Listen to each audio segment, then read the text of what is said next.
What's the story, guys? It's my review of Deadpool and Wolverine. Yeah, I was out like this last night with the brother, and it's a bit of a mixed bag. I mean, on the one hand, it's a terrible movie, structurally speaking, in terms of the mechanics of like beginning, middle, end, plot, structure, all that sort of stuff. It's all over the kip. It literally switches a villain halfway through the film. Because right now, if you listen to most people reviews, they think Cassandra Nova is the villain. She isn't. It's Paradox, the guy that was introduced at first. It's just like the film halfway through the film realised that he wasn't actually going to make a spectacular enough ending for it, so they switched it over to her. Because her motivation to actually come to the real world and wipe out the timeline makes no sense whatsoever. So objectively speaking, if you're looking at this film from a film critic's point of view, it's terrible. It's absolutely awful. I mean, this film is going to date really badly. Like an awful lot of the jokes in it just won't make sense in about 5-10 years' time. And if you're just a complete normie that's got dragged into this film with no notions whatsoever about the MCU or previous Deadpool films or previous Marvel films in particular, you will have no idea what's going on. And you'll catch none of the references. Conversely, if you are a fan of the MCU and Marvel films, and particularly the ones that come back to about, 99 onwards, it's fantastic. You're going to absolutely love it. In fact, the sheer amount of nerdgasms in this is unbelievable. The attention to detail, the minute stuff that most of the people in the audience I probably didn't get half them. The nerd fan service of this is brilliant. I mean, for instance, Age of Apocalypse Wolverine. And I'm not talking about Age of Apocalypse the movie. I'm talking Age of Apocalypse, the comic book event from the 90s, where you have the Wolverine in the black outfit with the red X on it, the big mass of hair, and the one hand that's missing. He's just one of the variants of Wolverine that you see as Deadpool is going about trying to find a replacement Wolverine for his universe. They never name check him. You just either know who he is or you don't. So like I said, in many ways, this is a mixed bag. Because, I mean, it kind of reminds me of the Transformers animated movie. The people who went to see that were watching the cartoon for 2 years, knew everything inside out, and were dying to see this event movie. And this is the same thing with Deadpool. If you've seen all these films and you go into this, you're going to have a blast. I mean, it is a massive love letter, particularly to Wolverine. But to the genre as a whole, I mean, I think one of the best moments in the film for me was when Blade walked out. That was just brilliant, because Blade is the one that kicked it all off. Everybody keeps thinking of Spider-Man and X-Men back in 2000. Nah, the first real Marvel superhero film, even though it wasn't called that, was Blade back in 99. So to see him come out as one of the cameos was just one of the highlights of the film for me. But this does illustrate one of the problems the film may have. I think it's going to do very well. I don't know if it'll get to the billion. I kind of hope it does. I really want it to.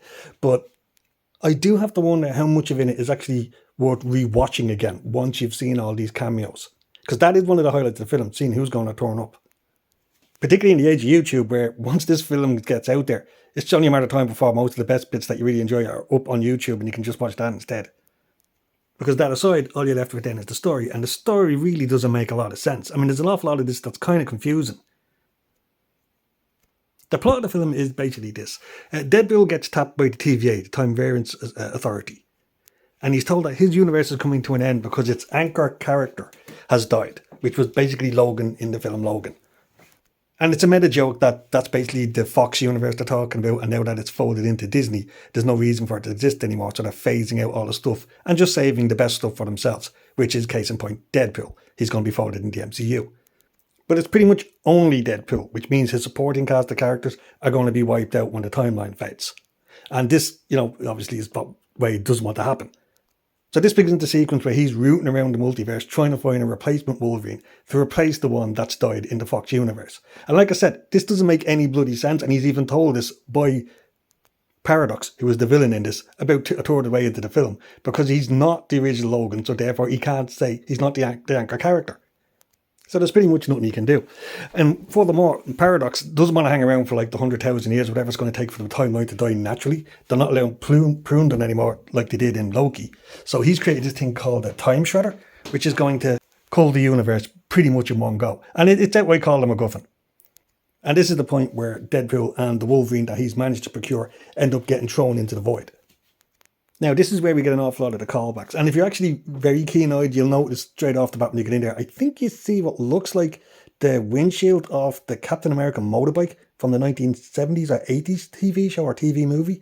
And if you also look carefully, there's also a helmet from, I think it's Adventures in Babysitting, where from 4, like the guy that was supposed to be dressed up as him then. Or if it's not that, it's the one from the Bill Bixby Incredible Hulk telemovie that had Thor in it. But it's the OG Jack Kirby design helmet for Thor. And it's just lying in the dust. This is the part of the movie where we get introduced to Cassandra Nova. We find out she is, like she's in the comics, Child Xavier's sister. And for the most part, she's just a villain to get past, to get out of there and back to reality. So he puts together a team to fight her, which is basically Blade, Elektra, Gambit, played by Channing Tatum. And that outfit is something to be seen. In fairness, it might actually work on a better guy, but he looks too chubby in it. But it was great to see him with his bow staff. It was great to see him do some really good stuff with cards. And he had the full-on Cajun accent, ridiculously ripping the hell out of all the time. And you got Laura Kinney too, which is X-23. So basically you have Elektra, Blade, Gambit, X-23, Wolverine, and Deadpool all going up against Cassandra Nova in order to get back to reality. And like I said, there's some lovely stuff in this. You get to see Psylocke again. You get to see the Vinnie Jones type Juggernaut, but it's not Vinnie Jones playing him. I don't know who that guy is. You see Toad, you see Pyro, and there is a great twist that they do, which was, we think we're getting Captain America, but we end up getting Johnny Storm. So that was actually great to see. But like I said, once it gets back to reality, it's a little bit strange. Suddenly there's a sequence where Deadpool's been attacked by a legion of alternate Deadpools, which is kind of cool and makes for a brilliant action sequence. But it's kind of out of the blue. And like I said, this is when Cassandra Nova decides to come down and make a play for the Time Shredder herself.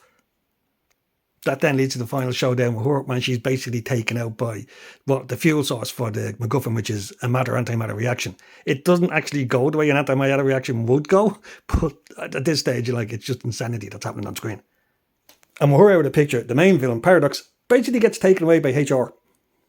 It's just bizarre. From a narrative point of view, it's just a bizarre film. So, if you're just going this completely cold, you will be lost. So this is not somebody for the normies. This is literally for the comic book fans, the MCU fans, the old school, 2000s, 99 Marvels fans. I mean, I was born and raised on Marvel Comics, so I loved this. I thought it was great. I had an awful lot of fun. The only drawback I'd say is it's a little bit too long. It's 2 hours long. It really could have been an hour and a half. There is a lot of fat in it that could have been cut. And they could have included things that they hinted at that would have been really nice. I mean, a good example was the Hulk. The Hulk's supposed to fight Wolverine in this. When Deadpool is looking around for a replacement Wolverine, he does stumble upon what looks like the issue 180 or I think it's 181 of Hulk, where they fight for the first time. And it would have been great just to see that pan out. I would have loved to see a joke where Hulk actually smashes Wolverine and kills him, and you could have Deadpool just go, damn, I wanted that one. And I really appreciated that it was a love letter, not just to Wolverine, but also to all the superhero films. Because, I remember a time when they couldn't do it. Laughing at that Gambit outfit. I remember, waiting for Thor to come out and thinking, geez, they could really screw this up if it doesn't look well. And, the first Captain America looked fantastic. The one that they had in Avengers looked bloody terrible, which is why they went straight back to the first Avenger look right after that. So actually getting these films to go from the Blade period all the way up to the present day, where you can do comic book accurate comic book costumes and it doesn't look stupid, it's fantastic. And case in point in this, one of the highlights, Wolverine pulls on the mask. Now, I don't think it completely worked myself. I thought it was a little bit off in places, but in the main, it looked like Wolverine from the comics. Like I said, that scene where you had the legion of Deadpools come up against him, it's an extended fight sequence down the street that culminates going through a bus where the two lads basically burst out through the back. It freeze frames there for a second, and I swear to God, it looked exactly like a Rob Liefeld drawing. Whether you like him or not, the fact that you can actually do that in a movie now is amazing. And like I said, the references to things like comic book accurate Wolverine. I don't think comic book accurate Wolverine is that small. He's supposed to be 5 foot. He looked more like Puck in this thing, so it was a bit of a joke. But the film is just replete with instances like this. And the humour is fantastic. It is great. There's some lovely fourth wall breaking stuff. The instance where he's brought into the TVA, Deadpool. And he's told he's going to be folded into the MCU. This is a great scene where he pulls back, grabs one of the cameras and goes, fuck you, fucks, I'm going to Disneyland, and then nuts the camera. It does not hold back on slagging off the companies involved for how they've screwed up in the past. It clearly points out that the last couple of phases of Marvel have not been good. Like he says to Wolverine, welcome to the MCU, you're joining at a bit of a low point. This is the stuff that makes it a gem, and this is the stuff that's going to make people love it. But I can understand why critics looking at it as a film that somebody's just meant to come in off the street and watch could turn around and say it's appalling. Because it is. It's a very, very bad movie, but it's a fantastic film. Of the three Deadpool ones, it's probably the least coherent. It probably makes the least amount of sense. But it has the most heart, I think. There is a real soul to this one, at least in places, in relation to the subject matter and to the characters, to Deadpool and Wolverine. It really does serve Hugh Jackman's portrayal very well. And particularly at the end, there's a credit scene where it's not a post one, it's during the credits. It's just basically behind the scenes stuff of them goofing off during X-Men 1, Blade, the Fantastic Four films. It's just an acknowledgement of how far they've come over the years for these films. So if you're seeing critics out there saying it's like 5 out of 10 or something like that, this is what they mean. It means normies just will not have a clue. You know, like if you're going in as a fan, if you know this universe and you know these characters, it's about a 7. I'd say about 7, 7.5 out of 10. Not the best, and like I said, a little bit too long, but enjoyable experience. And it's probably going to do really well on streaming. You know, because like I said, you can pause it and I'll skip over the bits that are a bit slow. It's had an incredible open. I think it's done a couple of 100 million already. I don't know where it'll go. Like I said, I mean, the Deadpool movies, they perform well. Like, they get around the 800 million mark. But I don't know if this one will go, you know, to like 1.5 billion or something like that.